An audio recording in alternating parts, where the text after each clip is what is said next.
This week on Quality Digest Live, we chat with Chad Keimel of Omnex about the upcoming 2016 version of ISO TS 16949. That's right, and we also have a review of CMSC 2016, which happened earlier this week in the suburbs of Nashville, Murfreesboro, I believe. Murfreesboro, Tennessee, that's right. That's right. So tell us about Murfreesboro. There was a big Civil War battle there in 1860. Well, I won't get into it, but yes, it's a battlefield right there. So that's all right. You need to know. Mike knows all that stuff. So we're going to have all that and more when we come back.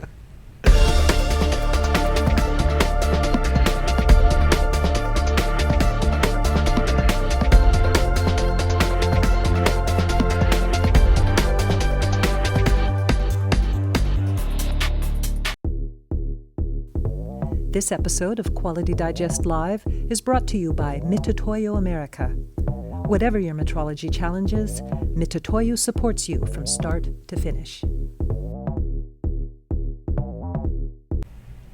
Welcome back to Quality Digest Live for July 29th, 2016. QDL is your weekly look at who and what is making the news in the world of quality. I'm Mike Richmond, publisher of Quality Digest. And I'm Quality Digest Editor-in-Chief, Dirk Ducharme. Yes, he is. Okay, so Mike, a little experiment here. So hold this up so everybody can see it. What color is that? Light blue. Light blue. Okay, now I kind of took this around the office and I got teal, I got sky blue, I got cyan. I asked a couple people what color my shirt was. People said blue. Actually, one person also said that this was blue.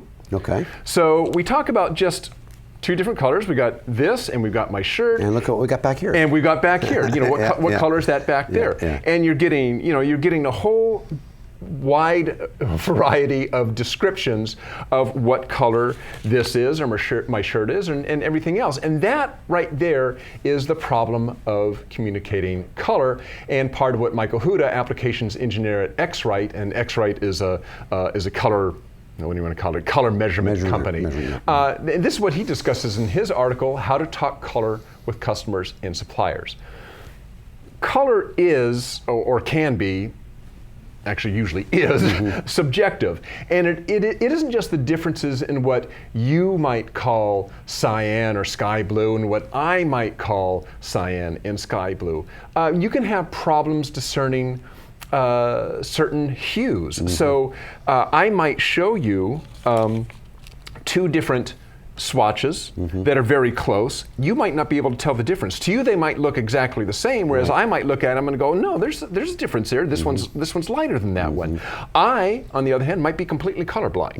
Right. So it's really hard to communicate when you have kind of these variances just in people. Forget about just people, different locations. Yeah. And here's a common problem.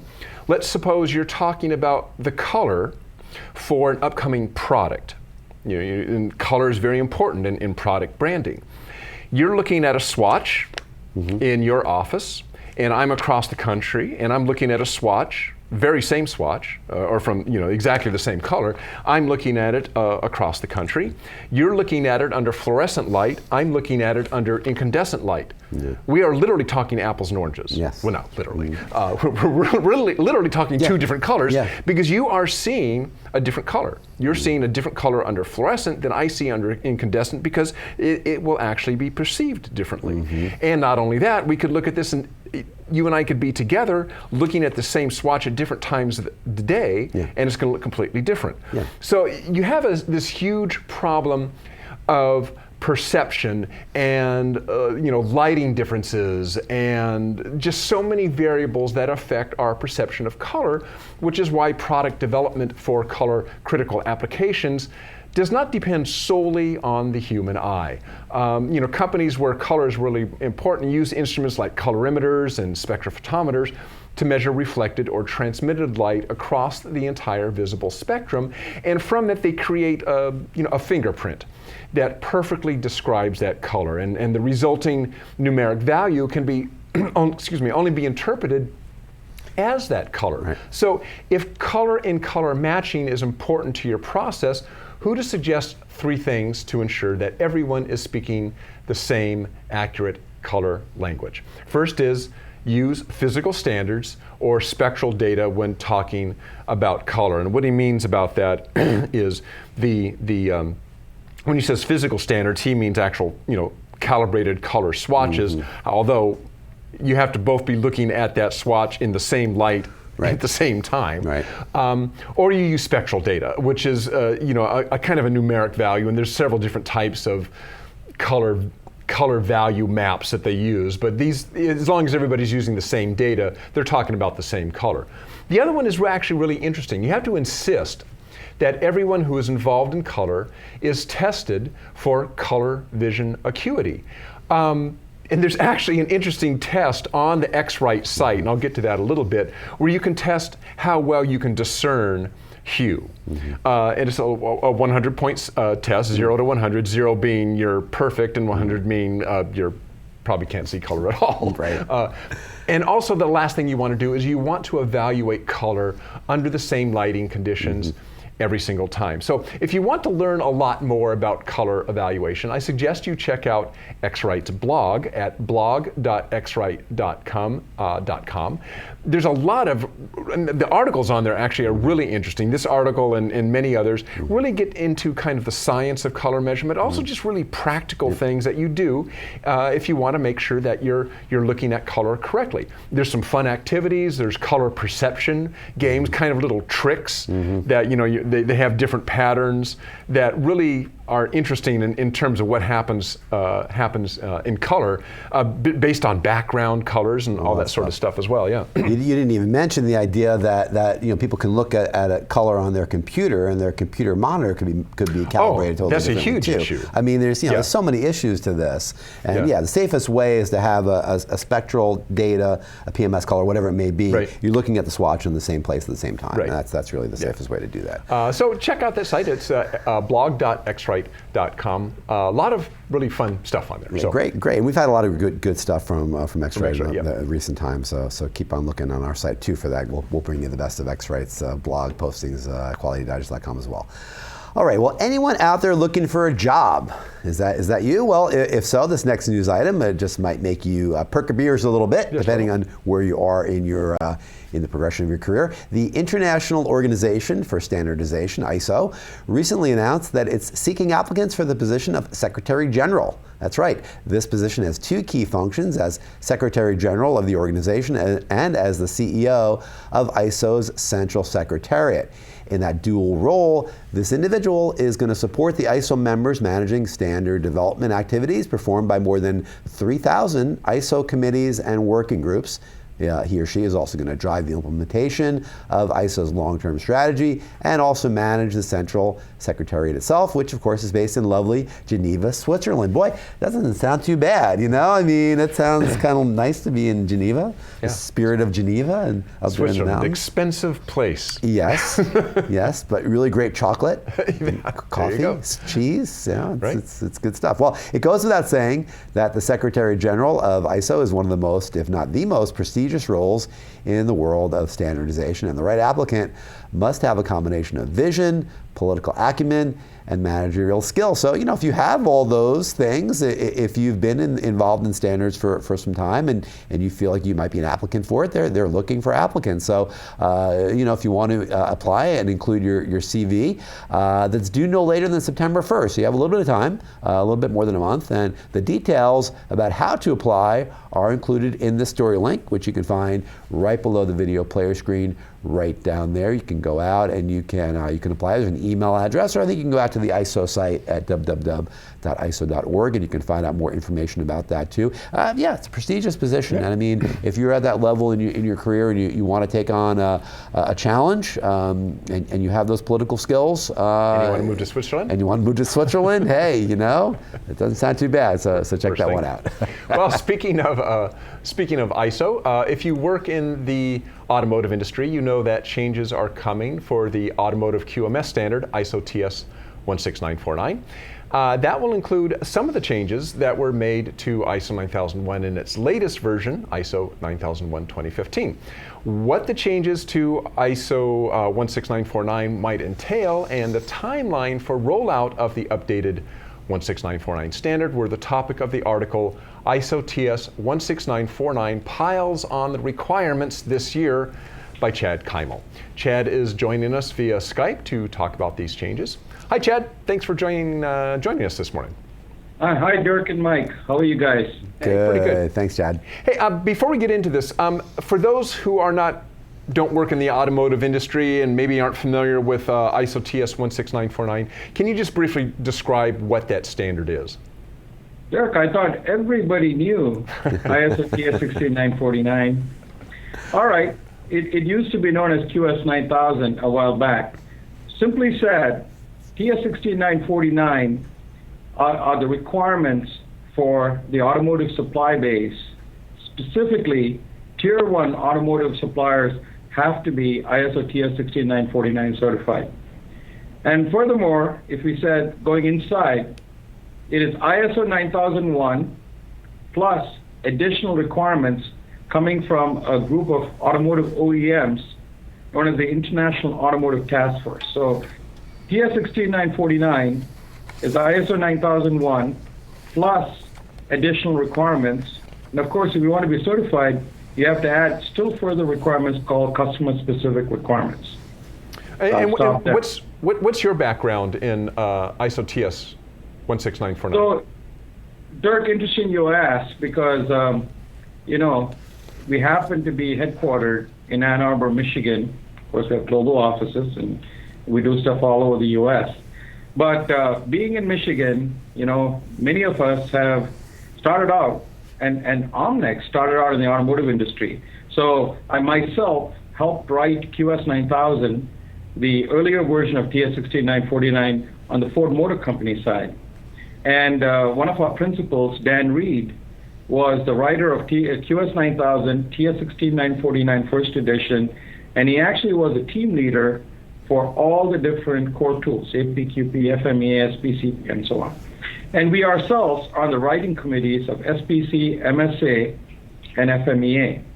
And I also helped write the semiconductor supplement to TS 16949. I'm sorry to go on, but I did the first worldwide witness audit for QS 9000.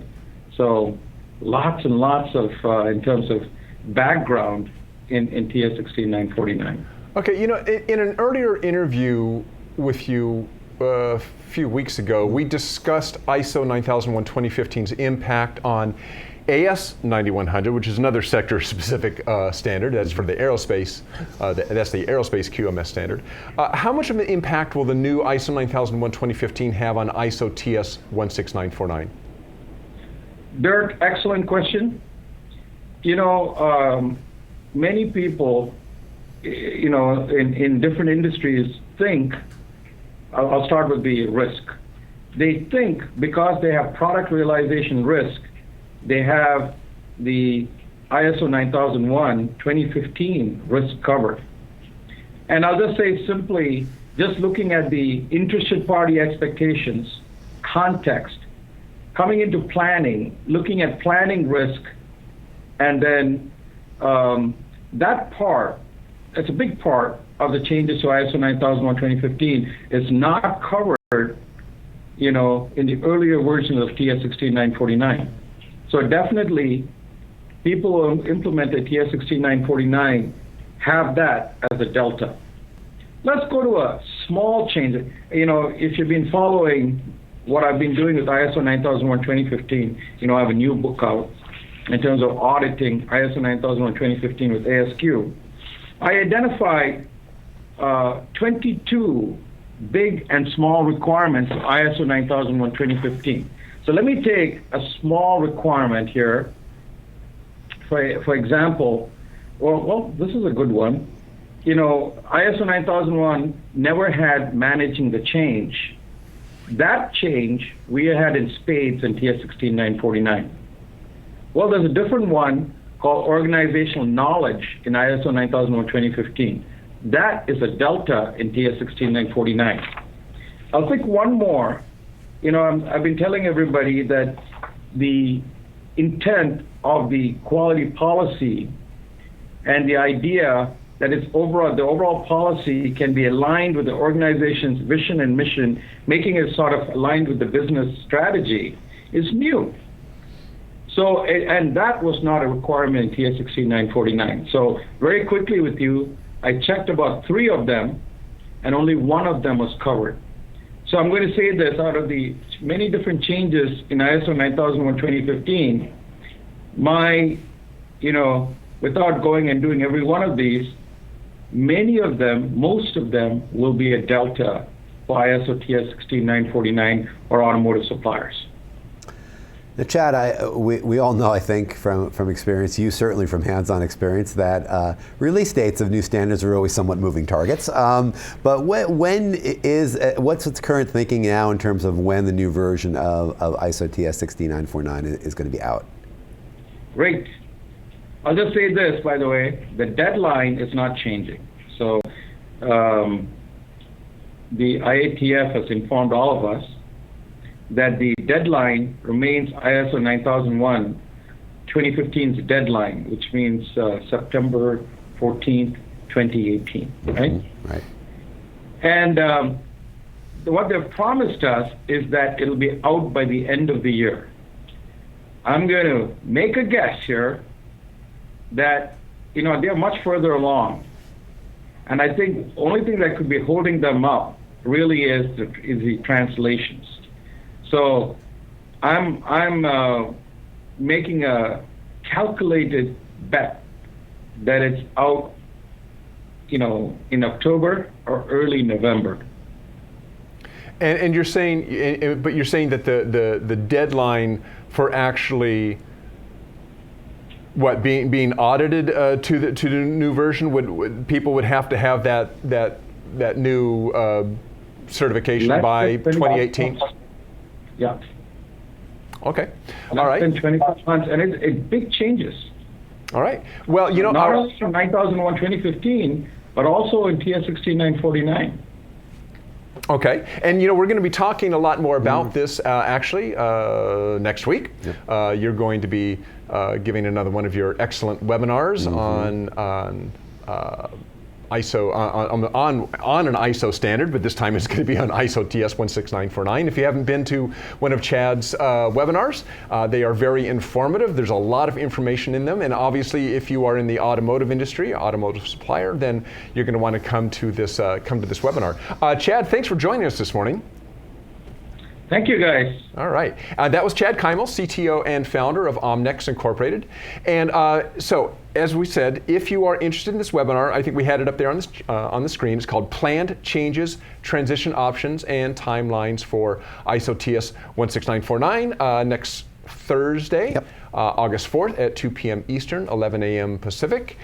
Be sure to sign up for that. It is always really good. There's lots of information. And by the way, even if you don't think you can go to the webinar, that you can't attend it, you should register anyway, because all registrants get a copy of the recording and the slides and so forth. So don't not sign up just because you're going, I'm not going to be available on Thursday. Sign up, don't attend, that's fine. You will still get a copy of the recording sent out to you. So you'll still be able to see that valuable information later. So be sure to check that out. And Chad is an excellent presenter, and he's a true expert in all of these spaces within ISO, and as he mentioned at the beginning of his interview, really a focus on the automotive industry where he and his company really started out. So make sure you check that out. Alrighty, well, it's time for this month's CMSC Corner, and this is the segment in which we chat with leading figures in the world of large volume and close tolerance 3D measurement systems. The Coordinate Metrology Society, our partner and the leading organization for professionals in this space, works very closely with us to bring you this regular feature here on Quality Digest Live. Well, this CMSC Corner is going to be a little bit different for the simple reason that Dirk and I just attended the Coordinate Metrology Society's conference in person earlier this week. As always, we saw lots of old friends, we made some new ones, and we witnessed firsthand much of the emergent hardware, software, and peripherals that really have defined the CMSC for more than 3 decades. And Dirk, we've been going to this show now. You've been going to the show for like 12 years. And it's incredible. You do see a lot of people that you know, and you also see the evolution of a lot of this technology. It's really incredible to see. Each year there's new gadgets, new stuff. Exactly. New gadgets, new stuff. More gadgets. New gadgets, gadgets, gizmos. Geez. Gadget is just a smaller gadget. That's right. That's right. I think it's actually a girl on a beach. Isn't that a gadget? Yeah. Well, anyway. In a bikini. Okay. But anyway, at the show, I had the chance to chat with Keith Bevan, who is the delivery manager of Training at the National Physical Laboratory in the UK, as well as the newly installed chairperson of the Society, the Coordinated Metrology Society, for the next 12 months. Keith and I talked about his experiences on the executive committee so far, what he looks forward to in his coming year as chairperson, and how metrology certification and training all kind of fit together. So let's have a listen. Hey, we're here at CMSC 2016. I'm talking to Keith Bevan of the National Physical Laboratory in the UK. Keith's also currently the vice chair of the CMSC Executive Committee, and he's going to be the full chair of the CMSC here in another couple of days or another day. Keith, you spent the last year as the vice chair of CMSC. In case anybody doesn't know, CMSC has a 3-year chair program. You're the vice chair for the first year, then you're the chair, and then you're the past chair the third year. So this first year you saw it from the vice chair's perspective. Next year you'll be seeing it from the chair's perspective. So let's start by asking you, what did you see this year? What did you find out? That it's a steep learning curve. That's the first thing that sprung to mind. All the different aspects, all the things that go on behind the scenes, all the things that you have to learn, and basically all the processes. It's been very, very interesting and eye-opening. And in terms of next year, what are you looking forward to in terms of being the chair and being the man in charge? That's a very good question. I'm looking forward to the challenge. I mean, that's the number one thing. I'm hoping I get it right. I mean, that's another thing. But yeah, I think it's going to be exciting, and that for me. It's yet again another challenge coming away from other things that I've done with the conference. Now, you got involved really in a large way with the measurement zone and the education zone now this year, and a lot of other activity going on. So what can you tell us about what's going on in the measurement and education zone this year at CMSC 2016? Okay, so this year what we're doing is we've got a very similar sort of shape and size to what we did in 2015. We've actually got 2 different areas this time though. We've got a measurement zone and an education zone. So within the measurement zone, we're doing things like best practices on various different pieces of equipment, such as arms, scanners, trackers, that sort of thing. And the idea is to, with that, give people the concept of best practice and let them have a play with pieces of the equipment if they've not used it before. We also have a robot that we're using, so again, it's just showing all the different technologies. But again, we've brought back for 2016 a competition, and the guys are trying to measure a car, so that's quite a challenge. Education zone, that's split into 2 sections, and within that section we've got e-learning. So we're covering things like dimensional metrology, we're covering things like measurement uncertainty, and that is to contribute towards some of the certification program that CMS has running at this moment in time. And the other area in there we have is different workshops. We're covering things like the Jeopardy game that we have. It's a bit of fun, but the questions are all associated with metrology. And then we've got a GD&T workshop, and then best practices with laser trackers. Now, you mentioned certification program. That's a big part of this, along with training. So really, how do those 2 very important topics fit into what you're doing in the measurement zone and the education zone? Well, the biggest aspect of it is that obviously a lot of people want to have certified employees doing various different tasks. And one of the things that's quite difficult to get nowadays is the underpinning knowledge that you need to be able to carry out the practices that are required for those pieces of equipment. So we're linking it all together, with the e-learning, with the Jeopardy game and so on. It is all questions that are associated with metrology, and it's linked to the 5 duty areas that you need to have good knowledge and understanding of to be able to take at least the level 1 certification exam. Now, you are, in case people couldn't tell from the accent, you are the first ever non-U.S. chair of the Coordinated Metrology Society. So, first of all, how does that feel? And secondly, what do you think about from a perspective of an international look at these problems? What's similar about what these problems are across the world? Okay, firstly, it's an honour to be able to take on the role, and that's really good. I like that from my point of view, from a personal point of view. The challenge across the field of metrology is the same everywhere. It doesn't matter whether you go back to the UK, other parts of Europe, anywhere, Asia. We have similar challenges, and I think we are global, and working together is the perfect way. Companies are global. There's UK companies in the US and vice versa. It's all about working together as a team. Now, next year, 2017, is going to be in Utah, I understand, which will be a nice change from some of these warmer climes. It might still be a little bit warm in Utah. So what are we looking forward to? Do we have a sneak preview of what 2017 is going to look like? Yeah, I think 2017 is going to be a challenge, but there's going to be elements of that I think we need to keep to ourselves at the minute. A little mystery, man of mystery. Yeah, it's education will be to the forefront, that's for sure. And obviously looking at good practice and products, we're not going to change away from that. But more, from my perspective and my background to do with training, we want to really focus on some of that area, the educational side, driving this forward, getting people to understand the importance of having all that knowledge to be able to complement the wonderful equipment that people can see when they're in the exhibition hall. Well, we'll be seeing a lot of Keith Bevan this next year. All of you, Quality Digest Live audience, you'll be writing a couple of columns for us in CMSC Journal, CMSC World, as well as joining us at least once or twice more here on CMSC Corner on QDL. So, Keith Bevan, thank you again for joining us, and we'll look forward to a great year with you as the chair of the CMSC this year coming up. Thank you. Well, there you have it.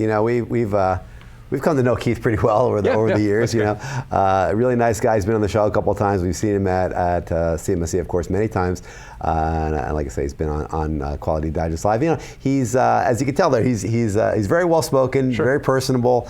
He's smart. But he's not just book smart. He really gets it. He's a leader. I think he understands what's needed to move an organization forward, and he's really going to be a big asset to the CMSC. I think in this coming year. I think I explained in that video a little bit. They're kind of their triplicated chairperson deal where you are vice chair for a year, then you're chair for a year, then you're past chair for a year, and all 3 years you're very actively involved in steering the committee. So he's now chair, and I look forward to working with him really closely this coming year. And so, you pointed out this is the first time somebody from outside of the U.S. has been chair. However, we should point out that the executive committee is not only mostly people from the U.S. because it's located here in the United States. We've got people from Australia, from the UK, over the years. Canada, that are members of the executive committee. So it is really kind of a very really almost an international flavor because a lot of these companies come from all over the world. Yeah, and a lot of the presenters too. The white papers you're going to see are people from Asia and from Europe and from South America and everywhere. Really, I know I edit all their English. Such as it is, and it's but it's a great show. Really, if you haven't gone, if you do any work with large volume, close tolerance, 3D portable coordinate metrology, it's a lot there. I think I said 3D and coordinate. But if you do any work in that space, it's the show you really should look at attending. So check that one out going forward. Right. Well, now it is time for today's tweet of the week. That's right. And this one comes from Happy Family. Okay. Let's see it. There we go. Life is short. Eat dessert first. Well, I can vouch for that because, Derek, I've seen you eat dessert. I eat dessert most of the time. I was going to say, I eat dessert. Your theory, I think, actually, is eat dessert first, last, and always. It's like, forget everything else. Now, you may wonder who Happy Family. I had to look this up because, number one, eat dessert first, and then I saw Happy Family, and I thought, I wonder who these guys are. So Happy Family is actually a premium organic food company, and basically they make premium organic foods for mothers and children and toddlers. It's kind of one of those organizations that was started by a mom because she was concerned about what her kids were being fed. That's great. And so forth. It's actually kind of a really interesting little site, but I thought it's a food company, so of course. Well, eat dessert first. eat a healthy organic dessert first. Yeah, exactly. I think that's actually what they're talking about. Even I think better. their idea of dessert, my idea of dessert might be a little bit different than yours or mine, but that's okay. Get a little play to a small company like that. That's great. Happy Family. So check them out, all of you. All right. Well, that's our show for this week. But before we go, we'd like to, of course, thank our sponsor. Mitutoyo Corporation is the world's largest provider of measurement and inspection solutions, offering the most complete selection of machines, sensors, systems, and services with a line encompassing CMMs, vision, form, and finish measuring machines, as well as precision tools and instruments and metrology data management software.